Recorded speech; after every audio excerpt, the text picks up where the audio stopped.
So what if the real power of firearms in America has almost nothing to do with when they're fired, but everything to do with when they're not?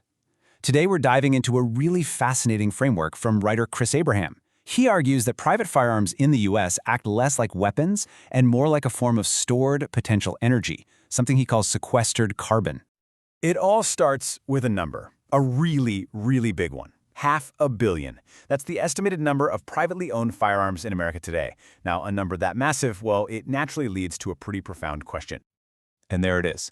If the overwhelming majority of these 500 million firearms are never actually used in a crime or a conflict, what are they even for?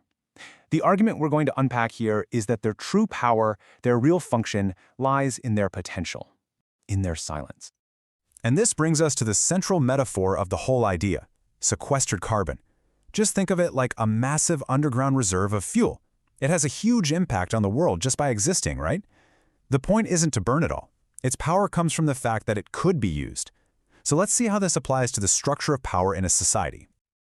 Okay, so to really get what sequestered carbon means in this context, we've got to first break down how the author views the architecture of power in any given nation.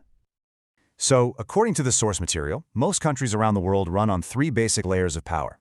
You've got your official governance, city councils, police, the stuff you see on the news.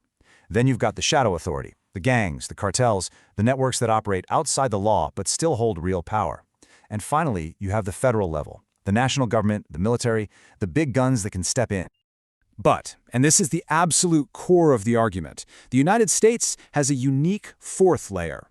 This layer is made up of those 500 million privately owned firearms. It's not organized, it's totally dispersed, but it acts as a permanent structural counterweight to the other 3.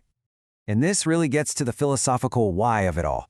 This 4th layer isn't about planning some kind of uprising. According to this framework, it's a constitutional feature that's meant to be a constant, silent reminder that all power depends on the consent of the governed, and that consent can be taken back.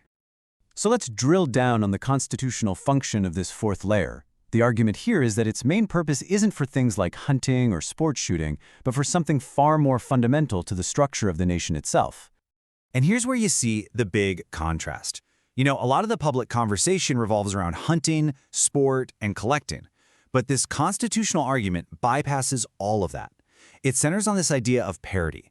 The idea that the citizenry should maintain a level of armament that could, in theory, act as a credible check on a standing army, and by doing so, deter any attempts at tyranny before they even start.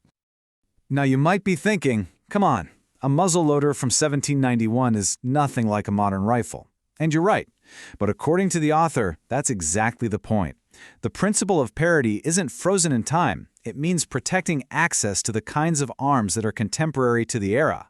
The technology evolves, but the purpose, that core idea of a check on power, remains the same. And look, this isn't just some fringe theory floating out there. The author points out that recent court decisions have actually reinforced this view of the Second Amendment. And what's driving it isn't just one single powerful lobby. It's a broad, grassroots demand for ownership, with newer, more aggressive advocacy groups also playing a big role. Okay, so this brings us to the biggest, most obvious challenge to this whole theory. And it's a real paradox, one that's all about the nature of deterrence itself. So, the critics step in and say, wait a minute, if these 500 million guns are supposed to be a deterrent against tyranny, but they're never actually used for that, doesn't that just prove the whole deterrent thing is a myth? And you know what? It's a really good logical question. And here is the author's rebuttal, which really gets to the heart of that sequestered carbon idea. A deterrent that has to be used has already failed. The entire point of a deterrent is that it works by not being used. Its success is measured by its silence. It's a little abstract, I know, so think of it like this.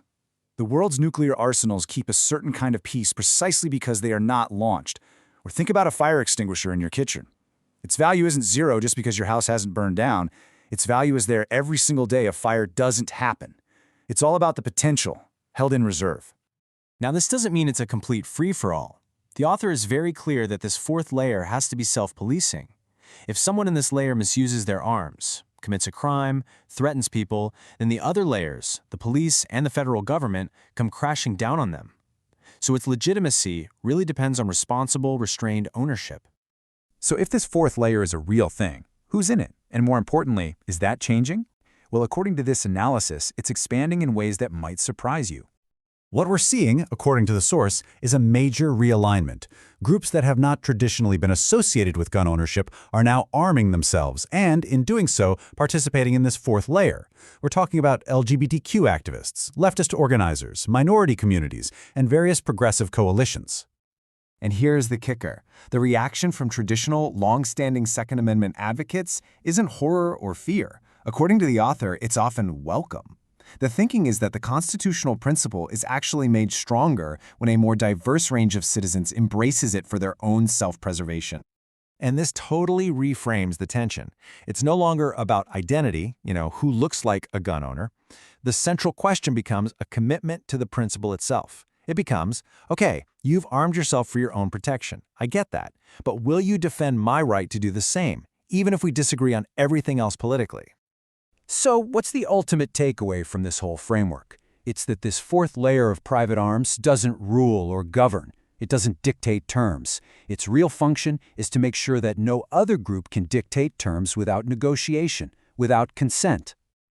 You can almost picture it like this. It's not a pyramid with the fourth layer at the top or bottom. It's more like a four-way balance. This fourth layer just acts as a structural counterweight, preventing any one of the other three from gaining a total monopoly on force. And in the end, the simple, quiet existence of this sequestered carbon, this massive reserve of stored potential, is what enforces a peaceful process. Why? Because it completely eliminates the fantasy that any one group could ever achieve its goals through unopposed force. It forces everyone back to the table. And we'll end on the author's most provocative line, which is a real mic drop moment.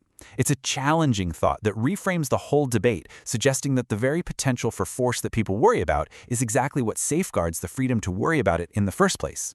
It's a complex idea for sure, and definitely one worth chewing on.